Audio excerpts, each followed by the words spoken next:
There's no debate that Fridays are awesome, but there are some presidential debates coming up in America, and we'll have an objective report on them in just a few minutes. I'm Carl Azus. This is CNN 10. First story today. An international agreement that the White House says will mark the dawn of a new Middle East. The leader of Israel and the foreign ministers of Bahrain and the United Arab Emirates met this week at the White House. They were there to sign what's been called the Abraham Accords, named for the father of Judaism, Christianity, and Islam. The agreements effectively normalize relations between Israel, Bahrain, and the UAE. And that's significant because the last time something like this happened was in 1994 when the Jewish nation of Israel and the Arab nation of Jordan signed a peace declaration.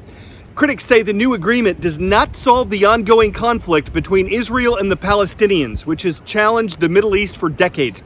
But the improvement of relations between Israel and the two other countries is seen as a foreign policy achievement for the administration of U.S. President Donald Trump, which helped bring the three Middle Eastern nations together. For decades, American leaders have been at the center of negotiations concerning the Middle East. The gesture was simple, but the consequences shook the region. In 1979, a handshake between Israeli Prime Minister Menachem Begin and Egyptian President Anwar Sadat marked the first peace agreement between Israel and an Arab nation. The picture, with U.S. President Jimmy Carter standing front and center, was historic. Two neighboring nations who had known mostly war coming together for peace. I'm so proud of both of you. 15 years later, it was President Bill Clinton who stood in the center as Israel and Jordan made peace with Prime Minister Yitzhak Rabin and King Hussein. Here in this region, which is the home of not only both your fates, but mine, I say, blessed are the peacemakers, for they shall inherit the earth.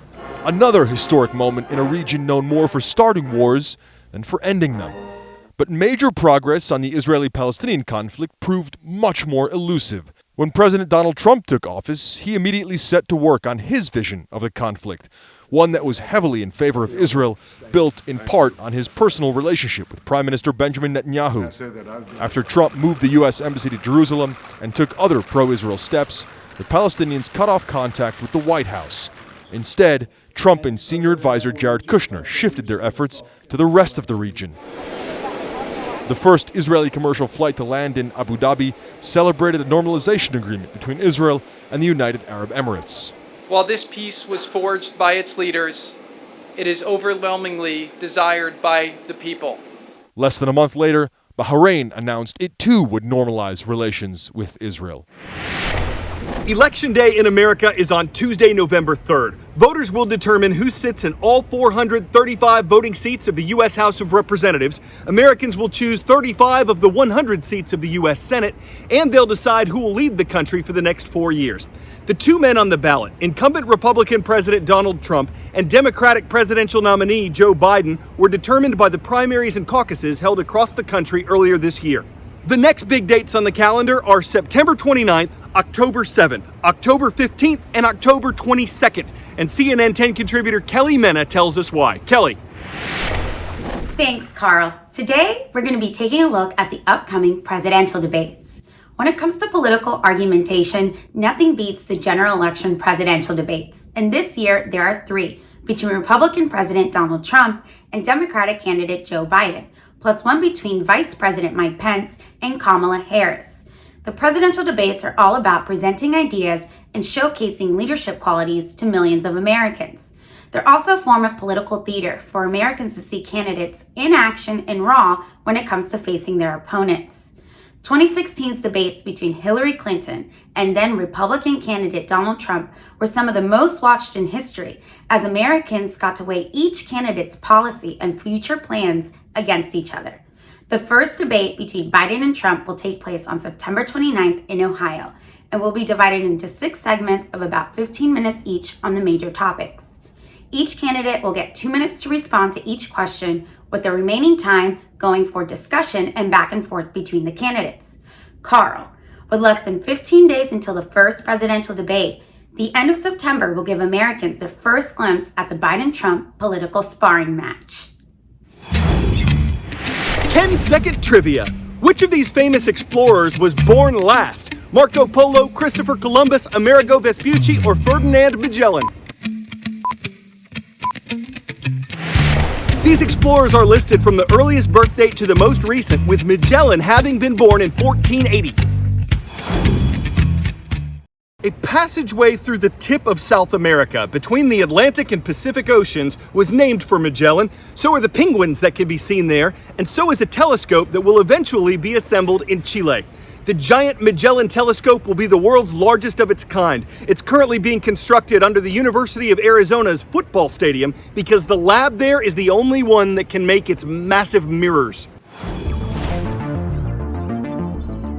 My name is Patrick McCarthy, and I'm the principal astronomer behind the Giant Magellan Telescope project, the largest telescope in the world. Handcrafted start to finish here at the University of Arizona. The process of making a mirror, in some sense, it's like making a cake. The first thing is you get all the ingredients. We have the glass. We build the mold and we put the glass on top. And then you put it in the oven. It's then heated up to such a high temperature that the glass melts till it follows into the mold and makes the rough shape of your cake. Now in our case, the icing is the hard part. The mirrors weigh about 17 tons. They're up to 8.4 meters in diameter. That's a really big piece of glass. Then to turn that piece of glass into a final optics takes another 2 to 3 years of precision grinding and polishing and testing. Each mirror from start to finish takes roughly 7 years to produce, and there's roughly 100 people working on it, so about 200 person years that go into making one of these mirrors.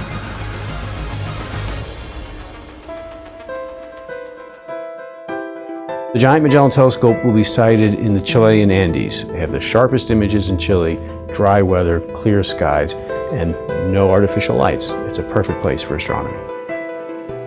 The challenge, of course, is how do you handle this beautiful precision piece of glass? And so we lift it with suction cups. The mirrors are moved very carefully because they are glass after all. Telescopes are our vehicles of discovery. They're our ships in the universe. And the heart of the telescope is the mirror. It's a thing that collects the light that's come from millions or billions of light years away and brings us that information that can allow us to answer those questions. Where did we come from? Where are we going? Are we alone?